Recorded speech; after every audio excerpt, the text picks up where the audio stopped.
après on a eu droit à se désaltérer un peu, on est au bistrot du complot quand même. On a chassé l'ours. On a chassé l'ours, qui risque de revenir à tout instant. Donc on s'est quitté. Donc on dit aux gens, on dit à ceux qui veulent s'intéresser au sujet de ce phénomène de la montée du sionisme pendant la Première Guerre mondiale et à la fin, puisque la question de l'entrée des États-Unis dans la Première Guerre mondiale est entièrement assujettie à la déclaration Balfour. C'est le deal complet. Même pour reprendre ça, va, pour l'entrée en guerre, donc il y a ça, c'est la vraie cause.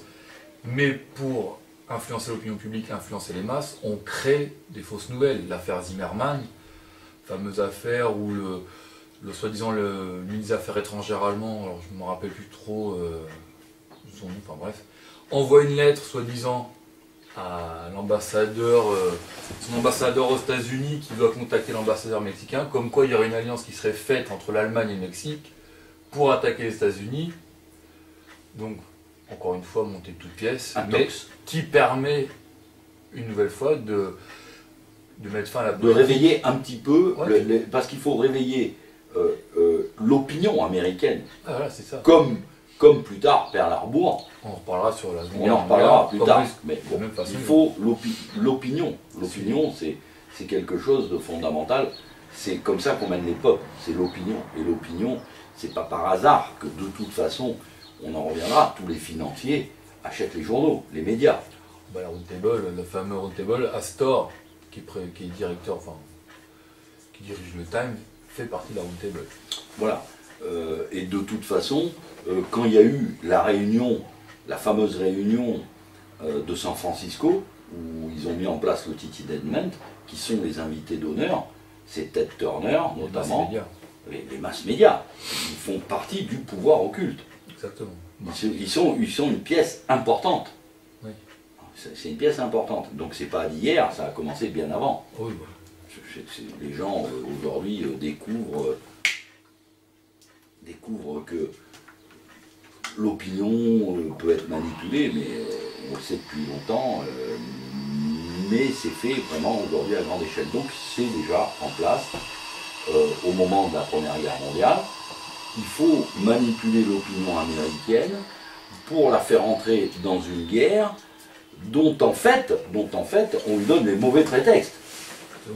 Voilà, le prétexte, ça serait qu'ils subissent. C'est la même histoire qui s'est passée en Irak. Les Américains se découvrent des ennemis qu'ils n'ont jamais eus. Les seuls ennemis qu'ils ont eus, c'est les Indiens, ils les ont exterminés, il y a bien longtemps. Après, ils ont réussi à se foutre sur la gueule entre eux, mais ça, c'est une affaire de banquier. Et là, on arrive à la Première Guerre mondiale, on leur dit, mais vous vous rendez compte, il y a une guerre dont ils n'ont rien à foutre, d'ailleurs, il faut le dire, puisque eux, c'est un business. Hein. Ah oui, même la phrase célèbre que les Américains disent aux Français, quand les Français leur disent merci au traité de Versailles, un Américain cite « We made our own war ». Concrètement, on nous a fait notre guerre, voilà, pour récupérer toutes les régions pétrolifères de l'Empire ottoman. Voilà, c'est-à-dire qu'eux, ils arrivent, ils nous ont laissé... bon, ils ont quand même agité le flacon pour que cette guerre, discrètement, ça c'est les chancelleries, c'est toujours cette fameuse politique occulte dont parle Papus, etc. Bon, bref. Une autre anecdote, quand il y a eu l'affaire Zimmermann, donc on agite l'opinion publique, et grâce à ça, quand même, les États-Unis vont réunir pour la guerre à l'époque une somme de 21 milliards de dollars. Enfin, pour l'époque, c'est énorme. À travers le Federal Act, donc la Fed crée des bons du Trésor, voilà, on crée des obligations, l'État se vend aux banquiers. Voilà, se vend aux banquiers. Voilà. L'État est toujours avant. C'est anecdote. Voilà, c'est pour ça que, en fait, je pense que cette petite session du bistrot s'appellera la démocratie, fille naturelle des financiers et des banquiers. Hein, je crois qu'on ne peut pas dire autre chose, quoi. Bon. Un sionisme. Bon, alors ça c'est une autre histoire. Donc on était au sionisme. Donc, alors ce sionisme,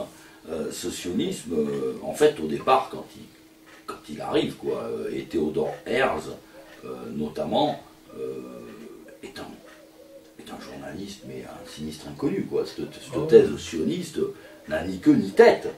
Ni queue ni tête. Et même bien plus tard encore, on a imaginé faire un foyer national juif à Madagascar. On dit, bon, on va les mettre quelque part, quoi. Hein.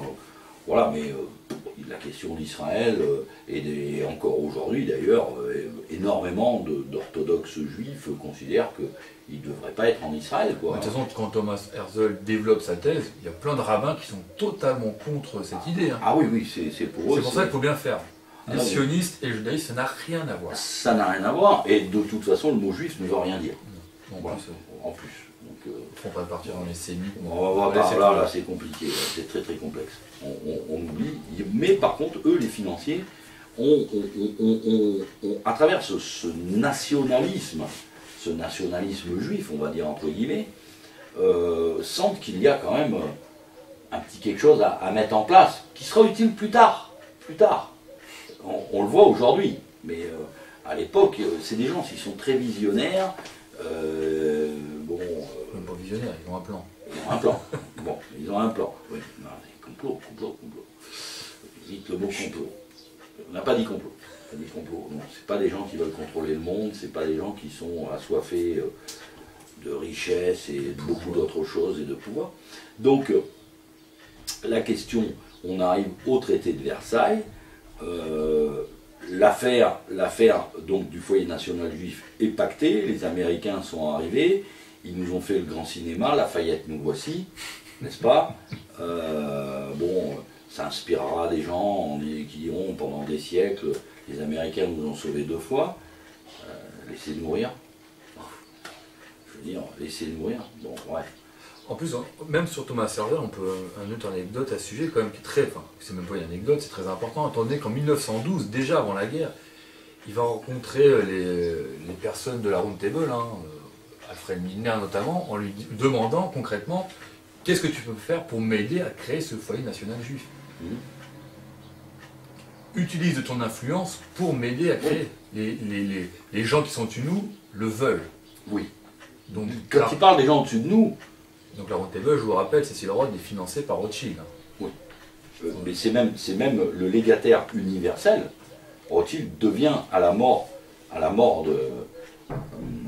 de Cécile Rhodes, devient le légataire universel de Cécile Rhodes. Comme avec Oppenheimer. Pareil, Oppenheimer. 90% du marché mondial du diamant, j'en passe. Donc vas-y, continue. Donc on va... Donc il demande à Milner de l'aider. Donc il demande à Milner de l'aider. Donc tout ça, ces gens-là se retrouvent, comme on a dit tout à l'heure, au traité de Versailles. Donc comme par hasard, comme je vous ai dit tout à l'heure, tous les gens, les fameux politiques, arrivent avec leurs conseillers, tous issus de ces sociétés. Hein, faut pas se leurrer, hein, tous ces gens-là, ils ont un but. Et notamment Wilson qui reconnaîtra à la fin de sa vie que lui était un pantin. On l'a déjà dit l'autre fois en plus. On l'a dit, il le reconnaît, mais et tout c'était que des pantins. Donc tous ces gens-là, Baruch, qui sont venus, même Lamothe, on pourra même en reparler après, qui va aider tous les communistes à s'installer aux États-Unis. Hein. De toute façon, tout est lié. De toute façon, faut pas. De toute façon, depuis que Wall Street a financé le communisme, ouais. C'est pas d'hier, hein. Bon, je veux dire, la finance internationale, depuis sa naissance, a toujours financé la révolution mondiale, où qu'elle soit, il y a un financier pour financer la révolution.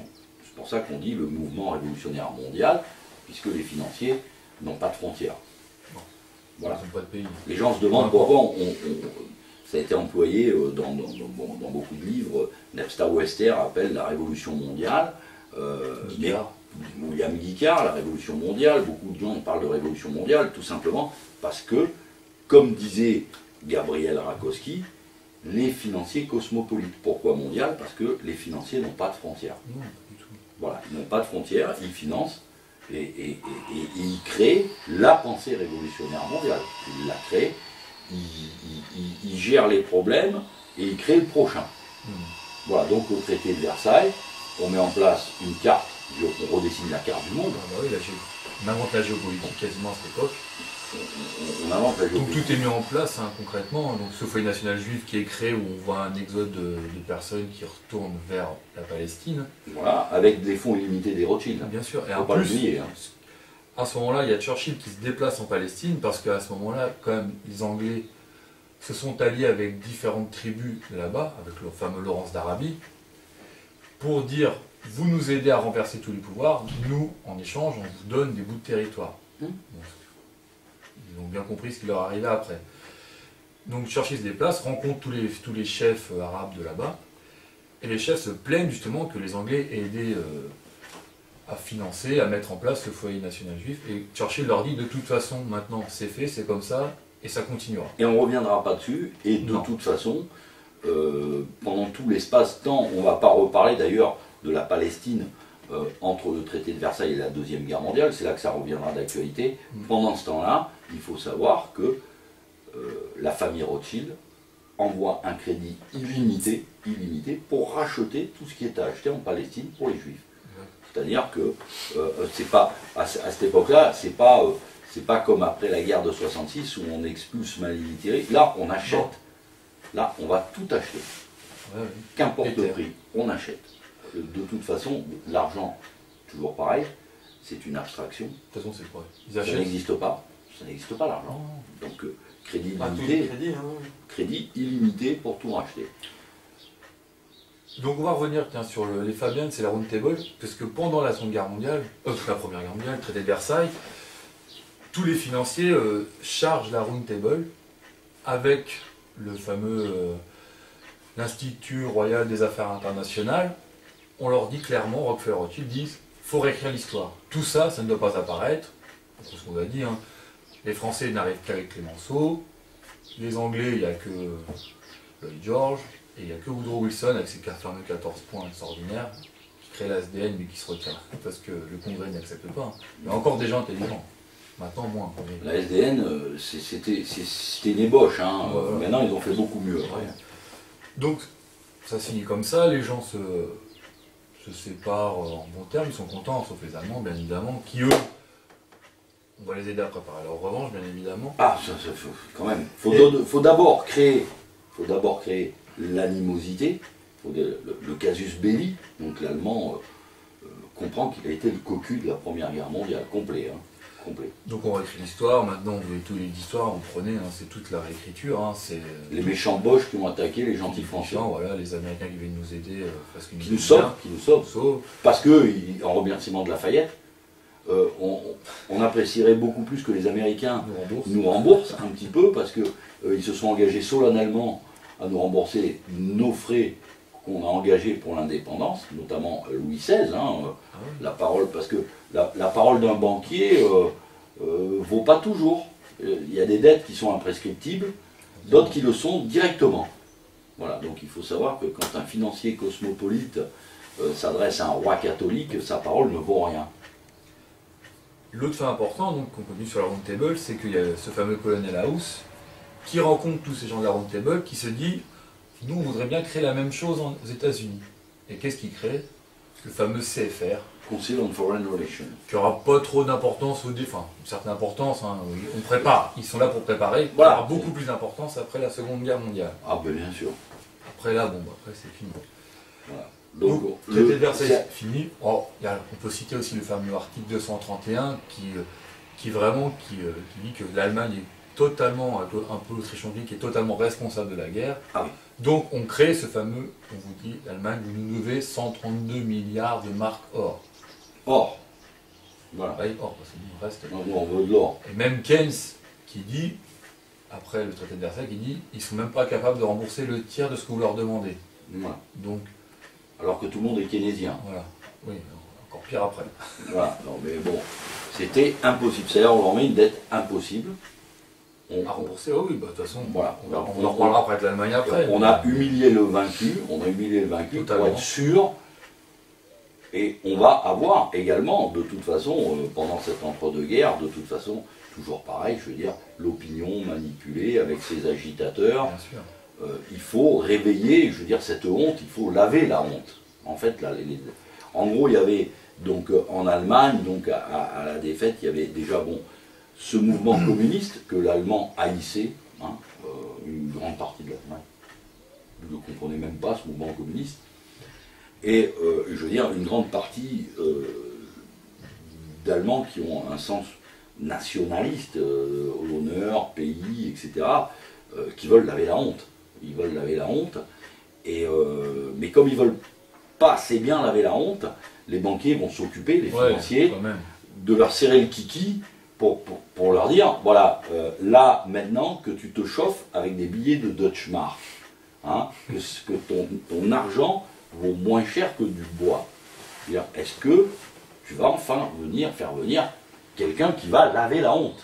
On reviendra pas dessus, mais on reviendra pas dessus, mais c'est plus compliqué. On va assez détailler au maximum. Bon, on va le pas tout détailler. faire, mais donc même l'article 231, je pense à ça, il est quand même initié par Jules, c'est Alan Jules, je crois. Alan Jules, oui. Qui est issu de la banque Morgan. Hein. Bon. Bon, disons que la grande parodie du traité de Versailles, on va la résumer, c'est-à-dire qu'il y a des hommes politiques qui ont été là pour la photo. Hein. Voilà. Plante verte. Voilà, c'est le décor, c'est comme quand vous rentrez, vous vous rappelez, avant quand vous rentrez dans un immeuble, vous avez un ficus ou un yucca à l'entrée à côté de l'ascenseur. Et bien là, au traité de Versailles, vous aviez des hommes politiques. Alors, bon, pour les crétins, ils encensent les grands hommes. Ça fait bon, on les met au Panthéon, n'est-ce pas? Le tigre, on l'enterre debout, il n'a jamais été debout, mais c'est pas grave. Bon, bref. Donc le traité de Versailles se finit comme ça, donc le terreau est en place. Tout est en place. On a planté les graines, tout va bien. Voilà. Alors, et les banquiers, en fait, c'est là où on peut se poser une question sur leur mystique, c'est qu'ils mettent des plans, mais ils savent qu'il se réalisera, mais ils n'y mettent pas réellement de temps. C'est-à-dire, ils savent que ce qu'ils ont fait amènera quelque chose. Exactement. Et de temps en temps, ils agissent sur des phénomènes économiques intermédiaires s'ils trouvent que ça ne va pas assez vite. Voilà, quand ça va pas assez vite, on accélère. Voilà, on accélère. Une petite crise. Une crise financière. Et en fait, on quitte le traité de Versailles. Même pour le traité de Versailles, une petite citation de Machiavel, hein, qui est du XVe siècle, donc qui expliquait déjà dans Le Prince, je crois, que un banquier, quand il prête de l'argent à un pays, si ce pays n'est pas capable de rembourser les intérêts, ne souhaite plus rembourser, qu'est-ce que fait la banque? Finance un autre pays pour faire la guerre, pour récupérer son dû. Pour faire rendre gorge. Donc, 15e siècle. 15e siècle. 20e. Rien de neuf sous la planète. Exactement. Donc on fait un break, on coupe là. On fait une petite guerre du pétrole entre... On fait la guerre du pétrole. Bon, grosso modo, donc on résume au traité de Versailles. La carte du monde, je dirais, est dessinée selon leurs souhaits. Savent qu'elle devra être redessinée. Ils le savent d'avance. Ils ont la main mise sur l'énergie et sur la finance. Voilà. Alors maintenant qu'ils ont la main mise sur l'énergie, quand même, ces gens aiment bien l'argent, mine de rien, faut pas oublier ça. Donc ils vont se faire une petite guerre, on a déjà dit tout à l'heure, entre trois personnages principaux, on l'a dit, hein, les Rockefeller, les Anglais, le groupe anglo-hollandais, avec Deterding à sa tête, et l'incroyable Gubelkian. Monsieur 5%. Monsieur 5%. Mais qui lui, bizarrement, il est à vendre à tout le monde. Il s'en fout. Il est à vendre à tout le monde. Du moment qu'il sait de l'argent. C'est un comme l'un des hommes les plus riches du monde. Hein. Et c'est curieux qu'il est pratiquement jamais cité dans l'histoire. Inconnu. Donc, on va surtout... Ce qui en dit long, justement, que, en fait, on se demande comment les historiens peuvent parler aujourd'hui de ce qui s'est passé à la suite à la fin de la Première Guerre mondiale, entre les deux guerres, sans jamais écrire le nom de Gubelkian. Ah non, parce qu'il est partout cet homme-là. Il est partout, hein, mais... Alors Gubelkian, ce qui est extraordinaire, c'est qu'après, il y a la conférence du traité de San Remo, où on va se partager plus ou moins les régions de l'Empire ottoman. Ouais. Donc on se partage, hein, 25% aux États-Unis, 25% au Royaume-Uni, un peu la France, on leur donne un peu aux pays autochtones. Et il y a toujours Gubelkian partout. C'est lui qui négocie tout. Alors à cette époque-là, il travaille pour l'Angleterre, pour le Royaume-Uni. Oui. Donc il est très proche de Deterding à cette époque-là. On fera un petit aparté sur Deterding pour expliquer qui il est quand même. Oui, et puis il se dispute à un moment donné quand comme une histoire de femme, une russe. Voilà, il rencontre une belle femme, mais bon, Deterding, il apprend, Gubelkian, ça va lui rester en travers de la gorge. Il faut dire que Gubelkian n'avait pas un physique avantageux. Hein. Pas tout avoir. Mais il compensait par le portefeuille. Il en avait dans le portefeuille, plus que Deterding d'ailleurs. Ah oui, Deterding. À titre personnel. Oui. Donc Gubelkian il fait ça, il traité de San Remo, on se partage l'Empire ottoman. Très avantageux quand même pour la Grande-Bretagne, mine de rien, qui est malgré la guerre. Les Américains ne sont pas contents d'ailleurs. Hein. Ah non, ils sont pas contents. Ils ne sont pas contents du tout. Hein. Et en fait, ils espéraient récupérer les parts de Gubelkian pour passer devant la Grande-Bretagne. Voilà. Mais lui, non, non.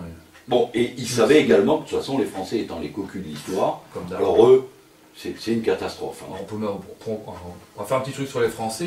Donc, avec Sykes, l'anglais, et Picot, le français, on signe des accords. Comme quoi on se partage. D'accord, Picot-Sykes. Voilà, c'est ça. On se partage. Alors, c'est surtout le pétrole au niveau de la Syrie, où les Anglais nous laissent une partie de la Syrie. Et en échange, nous, on doit leur laisser l'accès direct à la mer pour qu'ils puissent faire leur commerce.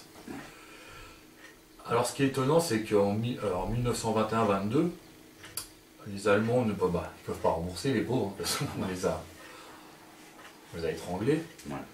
Alors les Anglais à ce moment-là disent aux Français, écoutez, on vous propose un truc, un deal très intéressant pour vous, on vous laisse envers la Roure. La perfide Albion nous offre la Roure. La Roure, et par contre, nous en échange, Nous on récupère le pétrole. on leur laisse le pétrole. Donc nous on est très intelligents, très bien, la la Roure Roure. est extraordinaire. Parfait. Seulement quand on arrive à la Roure, les Allemands ils veulent plus travailler pour nous, ils sont tous en grève. Voilà. On n'arrivera même pas à faire le tiers de ce qui est de la production d'avant 1914, donc Voilà. on perd beaucoup d'argent. Voilà. Et en attendant, les Anglais ont récupéré tout ce qui leur manquait entre la Syrie, le Donc Liban, voilà. on ne récupère pas, un litre de pétrole Voilà. de l'Empire ottoman. On nous le vend. On nous le vend. On a Au prix qu'on veut, puisqu'il y a la fameuse affaire des cartels. Exactement. Donc on coupe, on reprend donc cette guerre du pétrole Qui n'est pas fini. qui n'est pas terminée. Les autres problèmes sont réglés, on a refait la carte, et maintenant il va falloir se partager le pouvoir de l'énergie entre les Anglais et les Américains. Rockefeller, et il faut quand même le dire, derrière le cartel Royal Dutch Shell, quand même Rothschild. Oui, de toute façon, Deterding arrive en fait, d'ailleurs, on va expliquer Deterding fin 19e siècle. Il est très malin, cet homme-là. Il est hollandais, déjà, il n'est même pas anglais, à la base. Ouais. Donc, il se rend compte qu'il y a une Royal Dutch qui existe. Mmh. Alors, c'était une compagnie pétrolière en Asie, je ne sais plus trop l'endroit. En Indonésie, il me semble. Ouais, c'est ça, près de Bahreïn, je crois. Ouais. Donc, il rachète cette entreprise. Qui vaut rien, pas un Qui caillou. vaut rien. Mais en attendant, il va rencontrer la personne qui tient les transports Shell. transport, Donc, ouais. c'est des bateaux, hein, concrètement. Ah. Alors, je ne sais plus le nom, mais bon, il s'associe, il crée la Royal Dutch Shell. Voilà. Et comme Shell est anglais, lui il devient anglais. Il devient anglais. Et surtout, c'est à ce moment-là qu'ils inventent le transport et le baril, parce qu'aujourd'hui on dit le prix du baril de pétrole. Donc voilà, tout est mis en place pour concurrencer Rockefeller. Voilà. Parce qu'ils ont bien compris que la Standard Oil, qui est quelque chose d'extraordinaire, hein, je crois que c'est 1000 milliards de budget. Le chiffre d'affaires de la Standard, alors le chiffre d'affaires de la Standard Oil de Rockefeller, qui contrôlait absolument, avant son démembrement et la loi antitrust de 1911, donc Rockefeller contrôlait le transport, l'extraction et la distillation du pétrole pour les États-Unis. Le chiffre d'affaires en dollars actuels de Royal Dutch avant la dissolution est de 1040 milliards de dollars. C'est affolant. 1040 milliards de dollars. C'est-à-dire qu'à l'époque, il est même plus riche que ces pays. Il est plus riche que n'importe quel pays. Je veux dire, n'importe quel pays. C'est faramineux, quoi. Donc Deterding crée cette entreprise pour concurrencer ce Rockefeller. Ils étaient en fait, ils étaient concurrents surtout sur l'extraction. Ouais, voilà. Donc après, ils ont compris qu'il faut prendre l'extraction. Donc suite à San Remo justement, où les Anglais ont été plus malins que les Américains à cette époque, parce qu'ils avaient des services secrets beaucoup plus avancés que ceux des Américains. Donc pour essayer de contrecarrer ces plans-là, mine de rien, il y a un personnage en Turquie qui apparaît, Atatürk. Donc les Américains se disent, pour enrayer un peu l'hégémonie anglaise dans l'ancien empire ottoman, on va financer Atatürk pour faire la guerre contre la Grèce. Donc le fameux, qui existe encore, hein, entre les relations très compliquées entre la Grèce et la Turquie, parce que les Grecs et les Turcs. Les Grecs vont être financés d'un autre côté par les Anglais. Oui. Donc les banquiers derrière tout ça, bien sûr. Une bonne petite guerre. Voilà. Donc il crée une guerre, donc premier gros différent qui va durer, qui va faire des morts. Hein. De toute façon, mais peu importe les morts. Pas d'omelette sans casser les œufs. Peu importe les morts. Donc premier gros conflit dû à ces gens-là, parce qu'ils vont pas se battre entre eux, faut pas exagérer. Hein. Non. La guerre froide, c'est pas nouveau. C'est froid, quoi. Donc, on crée la première guerre. Alors, ce qui est étonnant, il y a une conférence de Gênes qui va avoir lieu au mois d'avril 22, qui va être extraordinaire, parce que les Anglais vont réussir à évincer les Américains de cette conférence.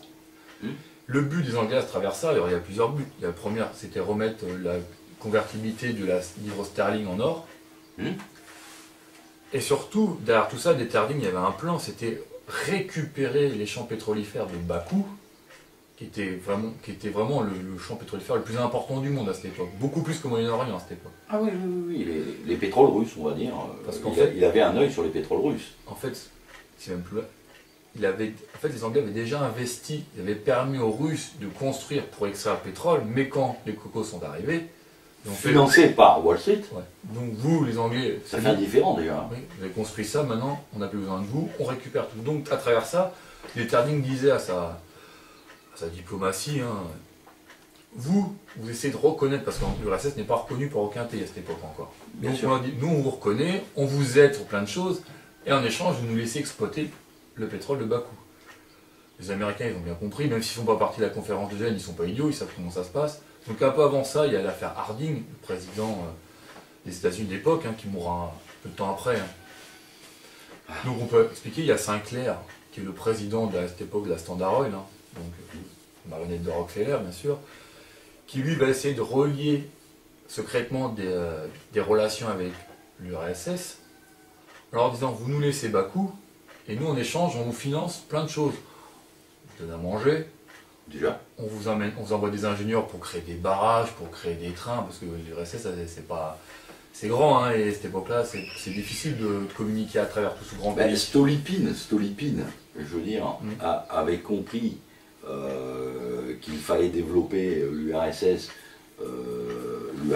la Russie à l'époque, avant la révolution russe. Il avait compris comment il pouvait sortir la Russie de l'ornière à travers son système. Le fameux compte White aussi. Ouais. Était très très intelligent. Voilà. Mais bon, ils sont passés de vie à trépas. Oui, pas exagérer. Là, si on sort le peuple de la misère, c'est pas du jeu. C'est pas le but. C'est pas le but. Le peuple, faut qu'il reste dans la misère. Ce qui est important, c'est l'exploitation.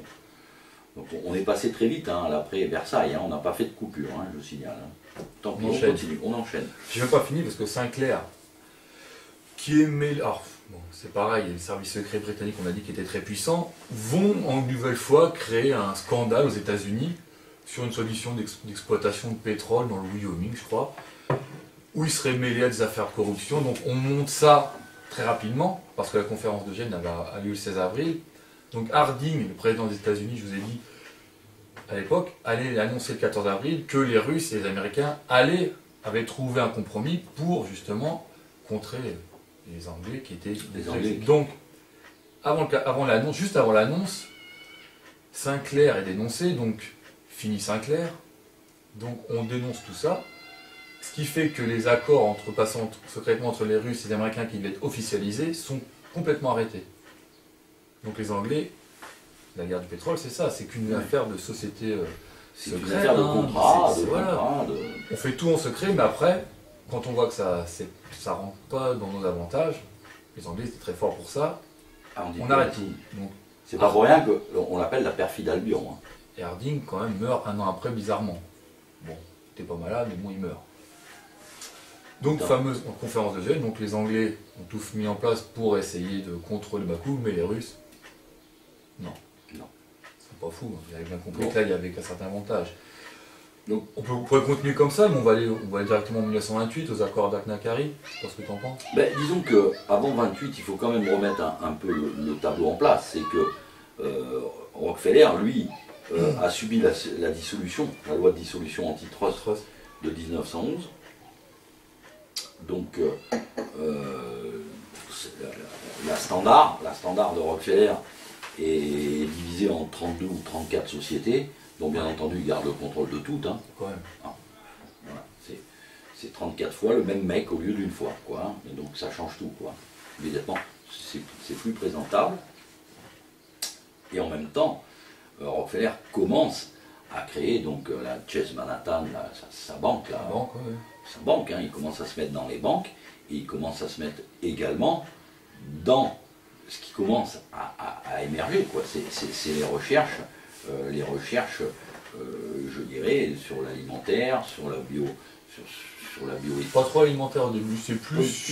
Un petit peu, ouais, mais bon... Ça reste limité. Par contre, c'est tout. Le but, on peut le dire, c'est contrôler la population, faut pas rêver. Hein, voilà, donc ça commence là. Ouais. Après, disons que, après le scandale de la dissolution, il faut quand même savoir l'état d'esprit de l'époque. Rockefeller, donc, est un personnage honteux, personne ne veut le fréquenter, et à ce moment-là, les financiers, donc, américains plus que d'ailleurs les Anglais, commencent à se dire on va commencer à faire des œuvres charitables, pour apparaître un petit peu... et ils vont commencer à faire la fondation Rockefeller. Tout à fait. Et en même temps, ils vont se lancer dans les recherches pharmaceutiques, chimiques. Ils vont élargir leur champ d'action. Ils ont des banques, ils ont pour le pétrole. Ils ont les industries. C'est là commence le début des... Bon, alors, il faut quand même dire, parce qu'on dit Rockefeller était associé également avec d'autres riches qu'on connaît, qui ont fait eux-mêmes leur fondation, John Hopkins, Carnegie, etc. Puis là, surtout la famille Harriman, Bush qui commençait bien, Kennedy, tous ces gens-là, c'est quand même tous ces gens qu'on revoit dans la politique plus tard, sont des gens quand même qui font partie de ces généraux d'industrie, de la finance. C'est plus tard qu'on va commencer à dire, il y a un terme qui est dit aujourd'hui quand on parle de multinationales, puisque 500 multinationales dirigent le monde, c'est-à-dire on revient toujours à la source du métier, quoi. On dit par exemple Veolia, anciennement Vivendi, etc. Notre truc c'est l'eau, donc au bout d'un moment on discute, on dit bon écoute, allez on te file tout l'eau, quoi. Voilà, et puis toi tu nous rends la presse, enfin, c'est un gros partage, quoi, on se partage tout. Et à l'époque c'est un petit peu comme ça. Ces gens-là sont tous se disputent le monde, en fait. D'ailleurs, le jeu de Monopoly a été inventé avec l'effigie de JP Morgan. Avec l'effigie de JP Morgan, parce que c'était vraiment, on joue au monde et avec des faux billets. Toujours. C'est du faux billet, quoi. On se partage le monde, donc il y a cette fameuse guerre du pétrole, etc. Mais tout ça ne suffit pas. Donc là, on arrive donc du traité de Versailles au traité d'Aknakari. Il va falloir faire la paix quand même. Hein. Oui, ça fait perdre de l'argent, mine de rien. Non, parce qu'on se dispute, mais on perd du temps aussi. Et les plans n'avancent pas. Les plans n'avancent pas, on perd du temps, on s'enrichit pas assez vite. En plus, oui, on perd de l'argent. On s'enrichit pas assez vite, mais on n'en perd pas vraiment. Non, on n'en gagne pas assez. On pourrait en gagner plus. Ça rentre pas assez vite. Ça rentre pas assez vite. On n'est pas assez riche encore. Ça rentre pas assez vite. Bon, quel est l'État également à ce moment-là de toutes ces sociétés secrètes qu'ils ont mis en place, quoi. Ils sont un peu en stand-by, il n'y a pas assez de révolution. Ouais, ils réfléchissent. Ouais, ils réfléchissent. Bon, par exemple en France, alors eux, on sombre dans les scandales de la Troisième République, il y en a un par jour, on ne sait plus comment faire. C'est vraiment mouillé jusqu'au cou, et bon, on va faire Stavisky et compagnie, quoi, j'en passe, des vertes et des pas mûres. Donc, bref, il faudrait peut-être un peu faire partir un peu l'émulsion, donc on va mettre de l'ordre un petit peu dans les pétroles pour passer à autre chose. Et les fameux accords. Donc d'Aknakari, donc Deterding invite tous les pétroliers, enfin la Standard, etc. Et donc, en Écosse, dans le château de Deterding, bien sûr, les gens vont s'arranger. Et on va créer les fameuses Seven Sisters. Les Seven Sisters. Donc, concrètement, les Seven Sisters, c'est l'association de tous les différents pétroliers dans le monde qui vont s'arranger entre eux. Donc c'est là où on crée Exxon, Shell, donc, la Royal Dutch Shell, hein, continue, Mobil, Esso, Amoco, puis on garde la Royal Dutch Shell surtout.